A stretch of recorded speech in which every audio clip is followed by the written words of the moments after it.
Hi, this is Dahlia Lithwick, and we are sharing an Opinionpalooza bonus episode with our Slate Plus listeners following Thursday's clutch of opinions and Justice Samuel Alito's non-recusal letter and totally rational and ethical and unbiased defense of the rational and ethical and unbiased decision to fly flags over his various homes. We are sharing a preview of that conversation with you right here, but if you want to listen to the episode in full, you need to sign up for our membership program at Slate Plus. Go to slate.com/Amicus Plus to access all of our extra episodes. Here is Mark Joseph Stern and me on the monarchic Supreme Court's self-crowned king.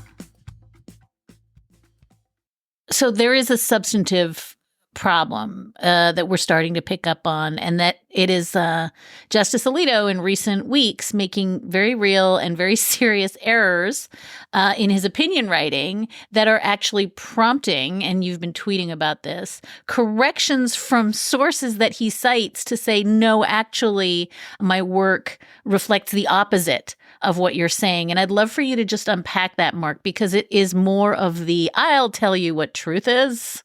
Yeah, so this happened most recently in the Alexander case about racial gerrymandering in South Carolina, where Justice Alito cited the Brennan Center to support the proposition that the racial turnout gap is growing, that racial minorities are voting less, white voters are participating more.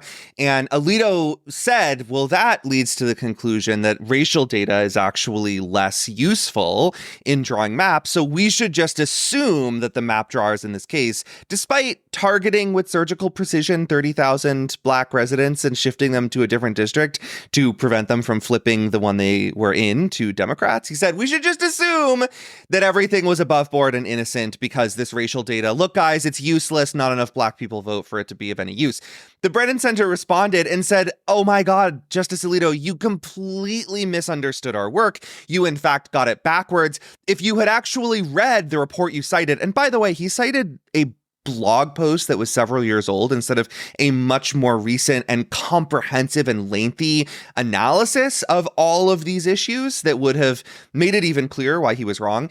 Brennan Center said, what we actually showed in that report is that South Carolina does not have particularly good data on the individual and community level about political affiliation, but it does have really good data on the individual and community level about racial identity.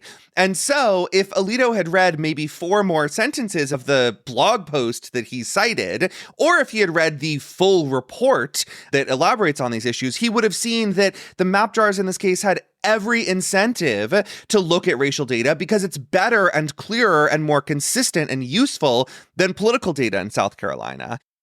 Yeah, and this, I think, dovetails with stuff we've talked about so much over the years, which is the court does not have an error correction mechanism. The court doesn't have a roundup at the end of the week of like, this is all the stuff that we got wrong in our opinions, the way Slate does. There's no way. Once you put something that is false into an opinion, it becomes doctrine. And Alito's become very, very good at this. And don't forget, this is Justice Kagan last week as well in the voting case saying, you are reading my majority opinion to be a dissent. Like, you're not understanding what I'm saying. And there's no corrective. It's just choose your own ending. There's another phenomenon, it's related, but it's quite different, which is that Alito seems more and more to be just substituting his own fact-finding in cases, including on Thursday, where he's like, yeah, it doesn't matter what the facts are, what was determined by a judge or a jury. Here's some thoughts that I have about the real facts. Yeah, so this is a case, Thordell versus Jones, about a man condemned to death on the basis of what seems to be ineffective assistance of counsel. Doesn't look like his counsel presented all of the potential mitigating evidence. The Ninth Circuit found ineffective assistance of counsel. The Supreme Court reversed an opinion by Alito. Who else? We're just all living in Alito land. And what he did, it was really extraordinary. So he said, we disagree with the Ninth Circuit that he had ineffective assistance of counsel, right? That should have been the end of it. During Opinionpalooza, Slate Plus members don't have to wait for our opinions on the opinions, with access to emergency episodes whenever the biggest decisions come down.